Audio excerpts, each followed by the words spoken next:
versus Pikachu, as we expect. Small battlefield as the first stage pick. And yep, they are going to be going in, but yeah, a lot of T-Jolt already. Turnip in hand for Sora J as well, so we know the score. We know what's got to happen here. That Thunder Jolt is, of course, so easy to follow for Pikachu, almost like he's approaching with the aid of an assist in a team fighter. So Pikachu plus T-Jolt versus Daisy plus Turnip. We'll see how this one goes. We got a 2v2. Yeah, the aggressive quick attack is going to be really interesting because it does keep Sora J in just enough hit stun to be able to stop them in their tracks, whatever they're trying to do in terms of an edge guard. So those aggressive up Bs from ledge have been really good for G-XTREME. We see Shiny Mark using that quite a lot. For sure. As you should, right? Of course, got to use all those tools available to you. Pikachu's got plenty of them. After a brief fall off, I'd say, Shiny Mark's win at S-Factor really put this guy back on the map. True. See if G-XTREME can follow in those footsteps. There's so much good footage to study now. I feel like all the Pikachus leveled up after that. Definitely. A lot of VOD review will do you some good. And still, that up smash being able to catch Sora J, trying to retreat back to ledge with Turnip in hand. G-XTREME finding no hesitation there, going to be able to run down that ledge and catch Sora J off guard. No spike off that down air, but hey, we're starting to show some really good shades of success here. G-XTREME might find more in the future stocks. Now, I wonder if we're going to see that campy playstyle start to come into play as a result of this stock lead. Obviously, that game plan of floating over the T-Jolts doesn't mean anything when you're the one who has to approach and fight the clock. There it is. But instead, we get anything but that. It's going to be G-XTREME going for the spike, picking up now a 2-stock lead over Sora J. Really good, that low float trying to approach, but Sora J has been stuffed out in many of those situations by the T-Jolts as we expected. The falling back here just enough to get Sora J back in the blender, and we're still looking for a punish on these quick attacks. We're unable to get anything. We are still struggling against this move. Okay. Nice. Looking to end it just then and there. This is definitely not the campy Pikachu we might have set up for. It feels like G-XTREME is feeling confident, going for a lot of these aggressive approaches. Not going to follow up with the right spacing of the down air, but that's okay. The down throw was a good option. Neutral air, forward air, sorry, on that platform, but still not enough to do the job. Oh, wow. Rare miss of the ledge from Pikachu. You often see this character get back from the depths. True. Just gotta know your angles. Yeah, or maybe do a side B first if you think quick attack won't reach. True. All right, there we go. Catching the jump over the T-Jolt with the forward air. That's classic Pikachu stuff. The bait and punish. That's what you want here. But look at that, the frame. Yeah, it is so fast. You forget that you could buffer that Thunder, and then all of a sudden, even if you're in hit stun, even if you get hit right out of it, Thunder's still coming down on you. It's a summon super. Even if you interrupt it, it's still coming out. Pikachu does have that grenade or can-esque way to break combos. Very true, very true. It will put you in hit stun even if you think you've got the advantage state. Sorry, not going to happen just yet. We've seen Sora J trying to unlock some of those great turnip combos, but unable to get any kind of hit which way. So G-XTREME has been escaping death multiple times. Really good DI on his part. You tricky, tricky man, looking for the ledge trump with the quick attack from mid-screen. I wasn't ready for that. Sora J, who has shown a pretty solid ledge trump game of their own, might not have even been ready for that. Certainly.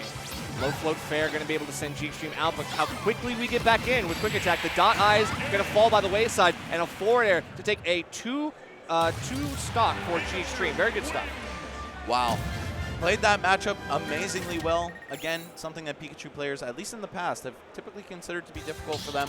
G-XTREME smashing the odds right there. Hell yeah. You know it. I mean, it feels like G-XTREME kind of just like broke all expectations for that one.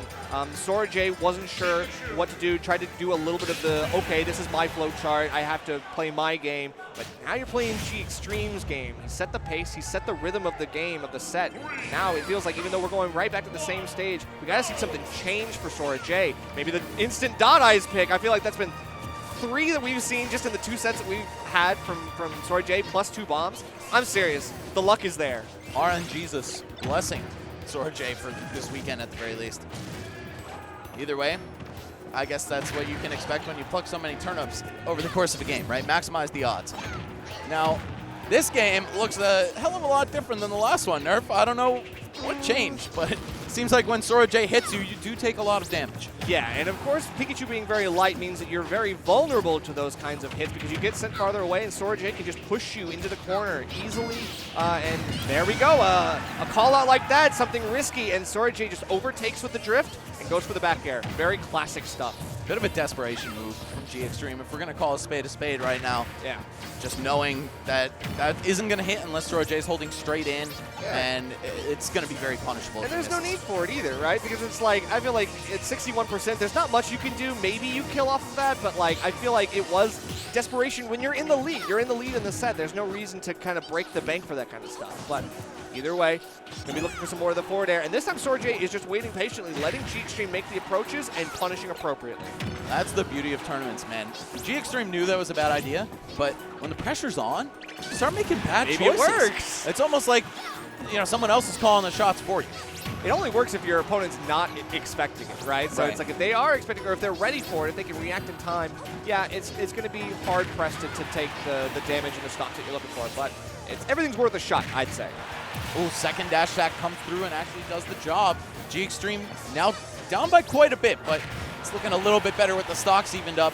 Pikachu, of course, has a great combo game, but Peach's physics naturally lend themselves to getting out of a lot of these setups. I don't know how well the lightning loops work on her, but we need to see something to that effect if we're going to see the game get evened up. Yeah, her being a floaty means that it's probably going to be a little bit more difficult. Obviously, full rage on Pikachu, so you got to find something here while you still can. Otherwise, this is going to be a strong 2-1 lead for Sorajay, parrying the right parrying just for fun, just because I can. This is the rhythm game. Right, instead of floating over them, let's just flex a little bit. Yeah. Got to say, your tricks won't work on me, which... Oh, hold on. No, nothing. Again, Peach, not the most comboable character out there, even for the likes of Pikachu.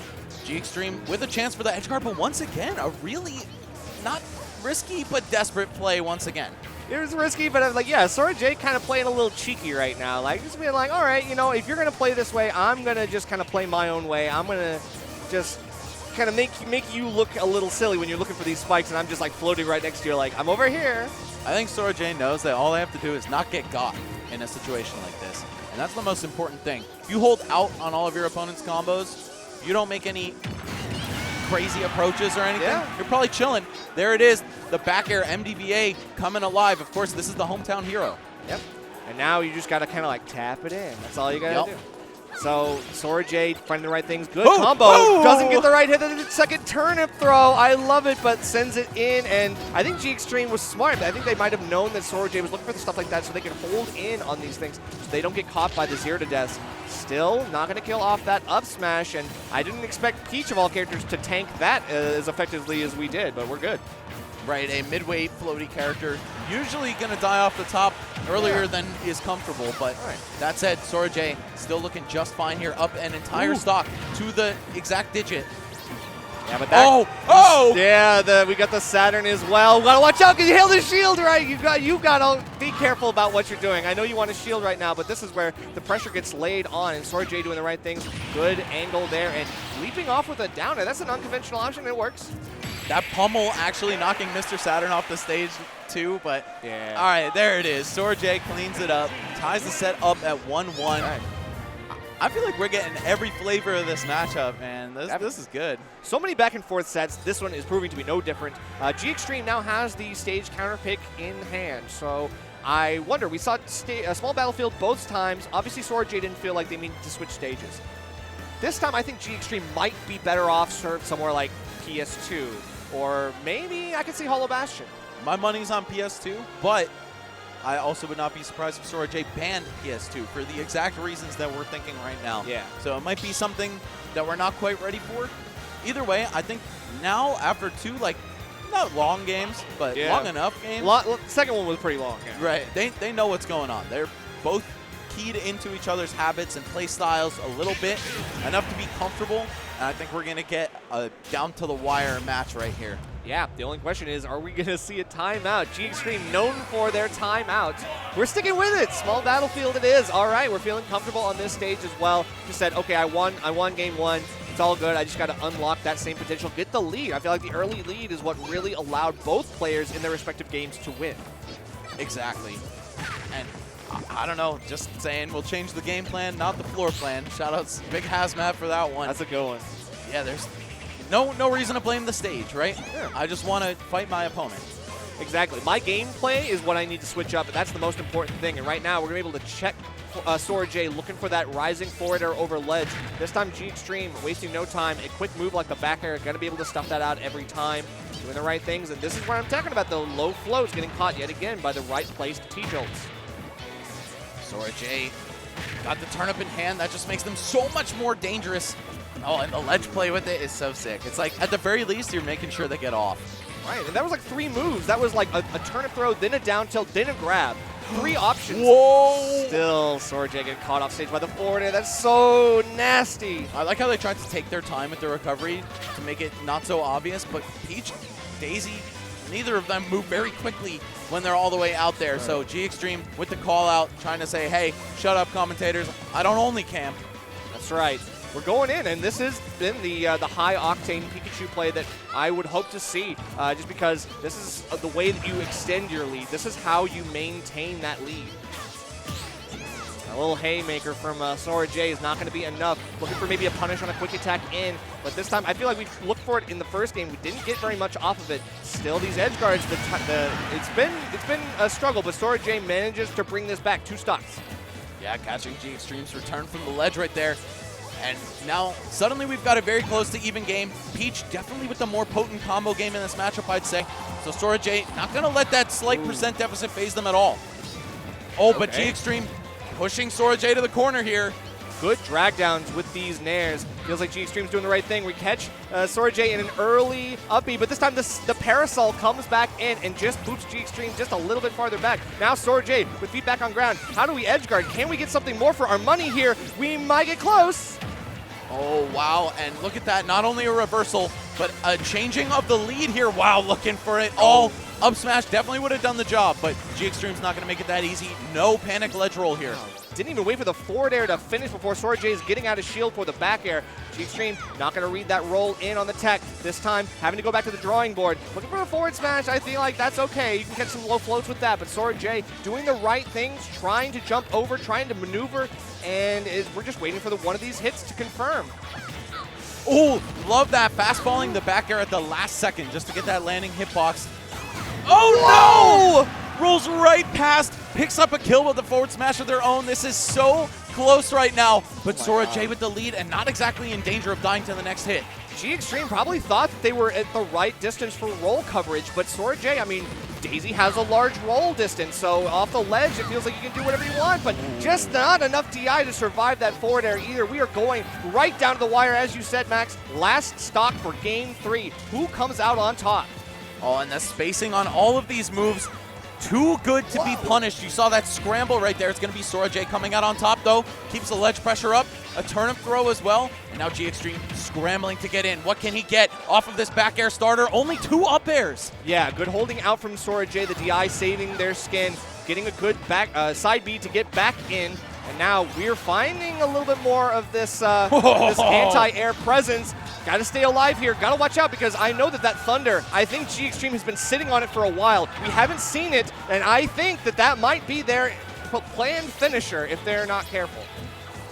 Oh, the turnip not able to reach in time, and all the trades on these multi-hit moves are going to work out in Daisy's favor here.